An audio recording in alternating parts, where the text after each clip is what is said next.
Lesson 15B is adding and subtracting fractions, day 2. So last week we talked about adding and subtracting fractions with common denominators. We kept it simple. Today we're going to take it a step further and do those uncommon denominators. If you know how to add and subtract integers, which are the numbers that are not decimals or fractions, and you know how to add and subtract positive fractions, today's lesson should be pretty good, not too hard for you. We're going to continue practicing how to state those fraction problems and answers correctly. So that first problem here, you should all know how to do. This is adding positive fractions. Can we add them yet? No, what's wrong with it? Matt? They're not common denominators. What is the denominator we can use that is common? Good. We want to change them so they are commonly 10 in this case. So we're multiplying the first fraction by not just 5 and 2, but 5 over 5 and 2 over 2, because if you just have 5, that means 5 over 1, which doesn't even change your denominator then. The point is to change the denominator. This ends up being 5 plus 4 all over 10, which is 9/10. Just make sure your fraction answers are completely reduced and proper. So if the top number is bigger than the bottom number, then you need to make that a mixed number. If it is smaller than the bottom number, just make sure you reduced it all the way down. Okay? Everyone know how to do this problem? Okay. First 4 problems, you are not solving them. I just want you to tell me what the lowest common denominator is. So looking at number 1, we have 5 and 7 as the bottom numbers, right? I can't add them yet because they're different. What is the lowest common multiple between 5 and 7? 35. So we would want to make both fractions over 35 before we add, and that's all I want you to do. Okay? Don't even bother solving these. I just want you to tell me what the lowest common multiple is. Go ahead and do 2, 3, and 4. Because too many of you are just multiplying those numbers together. Your 6th grade teacher probably told you, you can't add them until they're the same, just multiply them, right? That is really not the best strategy, in my opinion, because that gives you a big number. It's bigger than you need it to be. You have to end up reducing it again and again and again until it's mostly all the way reduced, right?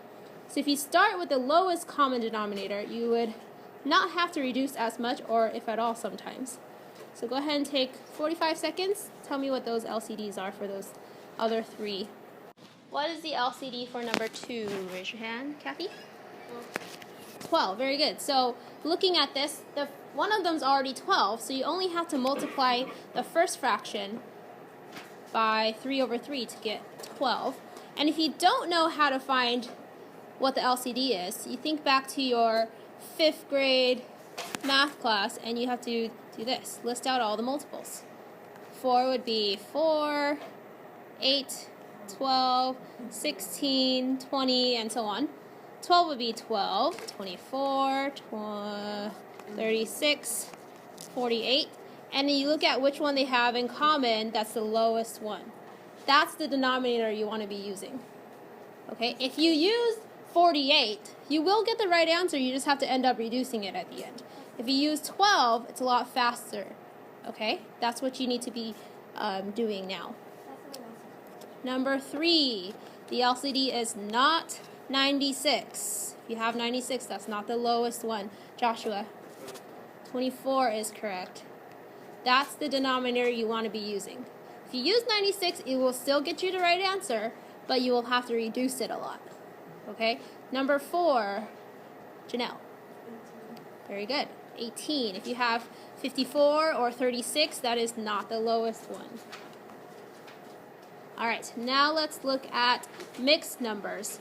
If there's mixed numbers in your problem, you need to make them improper fractions first so that you have denominators and numerators to look at. So like number 1, we have 1 and 2/3. Let's make that an improper fraction. 1 times 3 plus 2 is 5. Keep it over 3. The other one is already proper. Multiply by a giant 1 so that we have common denominator. What is the LCD? 15. We want that to be 15, which gives us 25 and 12. And really, we don't want to be skipping this step like I talked about last week. Let's make this 25 minus 12 all over 15, and then get to that 13 over 15. Okay? Yes? It's just when we have negative numbers, if you don't skip this step, you'll less likely make a mistake. This one's positive, so it's not a big deal. Are we actually solving this? Yes, actually solve this. Please work on number 2.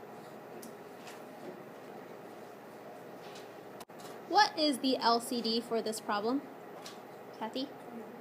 24. So we want both of these to be over 24. How do we make that first fraction over 24? What do we need to multiply by? Yes, 3. So this will be times 3 over 3. Careful not to write on your work times 3, because that really means times 3 over 1, which will give you 3/8, which is not what we wanted. We want 3 over 24. How do we make the second fraction over 24? Yeah, times 4 over 4. Entire giant 1. Now, this is the step I don't want you to skip.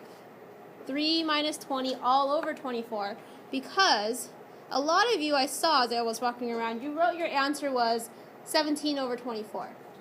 Because you thought in your head, you're like, oh, 3 and 20, I know the difference is 17. I can do that in my head.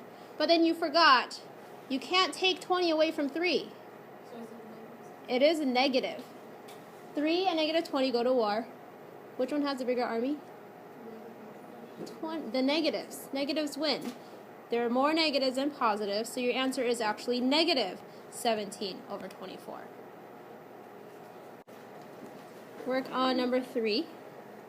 What's the LCD for number 3? Maddie? 8. Very good. So that means the first fraction we don't even have to touch, right? It's already over 8. The second one, how do we make that an 8? Times 2 over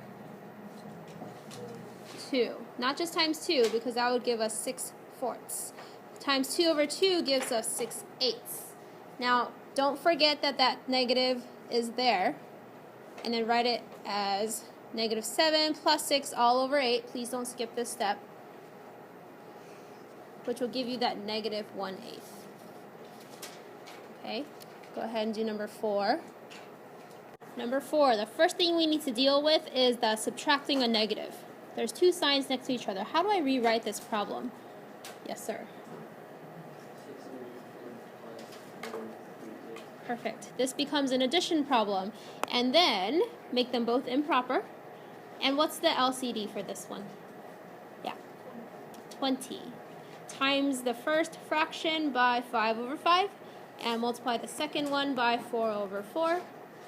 It is an addition problem. You should get 157 over 20. And before I tell you the answer, I want you to look at how I estimate my solution first. If I ignore the fractions in the original problem, what is 6 plus 1? 7, right? That means your answer should be 7-ish. If you got a negative number, you already know it's wrong. If you got like 15, that's way bigger than 7. You know that's probably wrong as well. So your answer should make sense. Estimate it. It should be around 7. So this one, after you divide, this is where a lot of you make your mistake. It should be 7-ish. 7 and 17/20. Okay? Because I know a lot of you have trouble dividing. You should know that it should be around 7. If you got something totally wrong, then that means you divided wrong. Okay? Do number 5. I'm already looking at these. This is negative plus negative. Does anyone die in that war? No, your answer should be what? Negative. Apples plus apples is still apples. Negatives plus negatives is still negative. And these are both small fractions, right? Is your answer going to be something like 15? Is it going to be something like negative 20? No, it's going to be a small fraction still, right? Make sure it makes sense. Good.